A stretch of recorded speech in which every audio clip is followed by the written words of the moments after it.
अब हम बढ़ते हैं preposition of time. Preposition of time जो है ये दो तरह से होती हैं, एक है पॉइंट टाइम और दूसरा है ड्यूरेशन टाइम। जो पॉइंट टाइम है वो फिक्स टाइम एक होता है, स्पेसिफिक वन टाइम जो होता है, वन टाइम को पॉइंट टाइम कहते हैं। ड्यूरेशन जो है वो एक टाइम से दूसरे टाइम के दरमियानी जो फासला होता है उसको ड्यूरेशन टाइम कहते हैं। पहले तो अब ये समझ लें। तो पॉइंट टाइम जो होता है ये तीन है, एट, ऑन और इन। ये बड़ा मज़ेदार टॉपिक है, बहुत इंटरेस्टिंग है, इसको बड़ा बेनिफिशियल भी है। हम कब कब ऐट यूज़ करते हैं, कब कब ऑन यूज़ करते हैं, कब कब इन यूज़ करते हैं।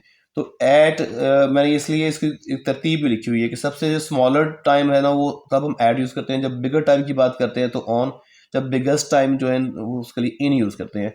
बस स्मॉलर टाइम कौन सा होता है, क्लॉक टाइम। क्लॉक टाइम में हमेशा ऐट यूज़ किया जाता है, जैसे कि आई विल रीच एट 5:32, ठीक है।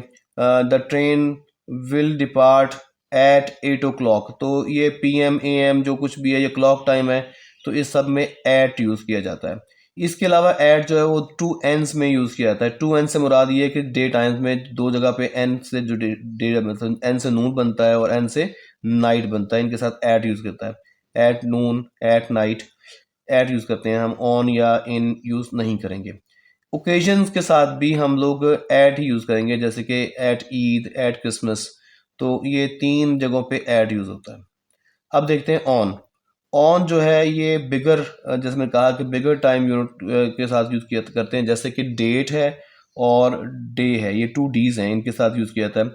जैसे कि 25 दिसंबर, तो on 25 December, the school will remain closed on 25 दिसंबर। इसी तरह से फ्राइडे है तो डेज के जितने भी नेम्स हैं उनके साथ भी हम ऑन यूज़ करते हैं, on Friday, on Saturday, on Sunday. ऐसे ही अगर ऑन ईद है तो ऐड आएगा, लेकिन अगर ईद से डे लगा देंगे तो ऑन आ जाएगा, on Eid day. At Eid I will meet my friends, तो या फिर ये कि on Eid day I will meet my friends, on my birthday I called my friends. तो ये जहाँ पे डे का वर्ड साथ आएगा आप वहाँ पे ऑन ही लगाएंगे। और अब फिर बिगेस्ट यूनिट है, मतलब इनसे बड़ा यूनिट जो होगा फिर इन हो जाएगा। इन में आप week, month, year, decade, century, millennium, जितने भी इससे बाद जो यूनिट्स आएंगे टाइम के उन सब के साथ जो है वो आप इन यूज़ करेंगे, ठीक है। In the second week, in the third week, या इन जनवरी फरवरी, या इन 1947, इन 2005। डेकेड है in the 50th century, 50s, मतलब ये 50s में इनके 51 से लेकर 60 साल की, 60 तक की मुद्दत को। ऐसे ही 70s में, जैसे मैं कह सकता हूँ Pakistan was making progress in 60s and 70s। फिर सेंचुरीज है in the 18th century, in the 19th century, in the 20th century. Millennium है इन द फर्स्ट मिलेनियम। तो ये सारे जितने भी टाइम के यूनिट्स हैं बिगर देन डे, उन सब के साथ इन यूज़ होगा। और फिर ये डे टाइम में जो दो डे टाइम्स हैं, मॉर्निंग है और इवनिंग है, वहाँ पे भी इन यूज़ होता है। नेक्स्ट चलते हैं जी ड्यूरेशन टाइम में। हम ड्यूरेशन की ये जो प्रपोजिशंस हैं वो ड्यूरिंग है, from, to, by, within, for, since, ये यूज़ होंगी। तो ड्यूरिंग हम एक पीरियड की बात करते हैं, मसलन summer, during summer vacation I use to go to my maternal relatives.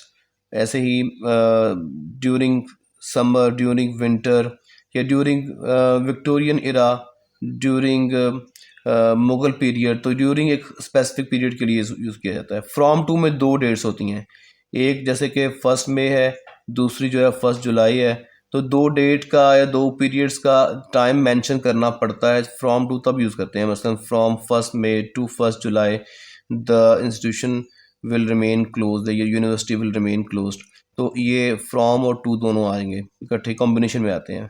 Bye future time के लिए, कमिंग टाइम के लिए इस्तेमाल किया जाता है, जैसे कि by the end of this month we will complete our syllabus.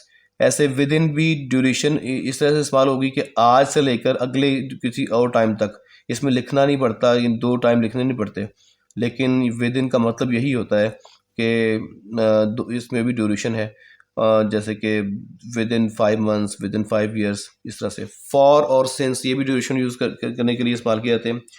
For ये बड़ा ट्रिकी है, बच्चे इसमें कंफ्यूज रहते हैं, फॉर और सिंस का कॉम्बिनेशन कैसे। मतलब क्या डिफरेंस है। तो फॉर बेटा ये इसको ज़हन में रखिएगा कि जब भी यूनिट ऑफ टाइम यूज़ होगा तो हम फॉर यूज़ करेंगे, उससे पहले नंबर इस्तेमाल होना चाहिए। जैसे मैं नंबर ले लेता हूँ 5, तो 5 अब सबसे छोटा यूनिट है सेकंड है, जो आमतौर पर इस्तेमाल हम करते हैं। सेकंड, फिर मिनट, फिर आवर, फिर डे, फिर वीक, फिर मंथ, फिर ईयर, फिर century and it goes on. तो मैं कहता हूँ कि ही हैड बीन या he has been sneezing for 5 seconds, 5 second से वो छींके मार रहा है। तो यहाँ पे एक नंबर आएगा और इस नंबर के साथ यूनिट यूज़ होगा, तो हम हमेशा फॉर यूज़ करेंगे, यहाँ सिंस यूज़ नहीं करेंगे, फॉर यूज़ करेंगे। जैसे कि 10 है, मैं नंबर 10 ले लिया, तो for 10 minutes, for 10 hours, for 10 days, 10 week, 10 month, 10 year, 10 centuries. तो ये 10, ये जो मतलब नंबर कोई आएगा उसके साथ अगर कोई यूनिट ऑफ टाइम इस्तेमाल होगा तो हम फॉर यूज़ करेंगे। और अगर ऐसा हो जाएगा कि अगर हम यूनिट ऑफ टाइम यूज़ नहीं करते तो फिर हम सिंस यूज़ करेंगे। जैसे कि इवनिंग है, यस्टरडे है, मॉर्निंग है, नून है, 5 o'clock है, ये क्लॉक टाइम है, यूनिट ऑफ टाइम नहीं है। यूनिट यही होते हैं सेकेंड, मिनट और day, week, month, year and century, ये यूनिट ऑफ टाइम है। तो यूनिट्स ऑफ टाइम के साथ हम फॉर यूज़ करेंगे और बगैर यूनिट के हम लोग सिंस यूज़ करेंगे। तो ये थी प्रेपोजिशन ऑफ टाइम।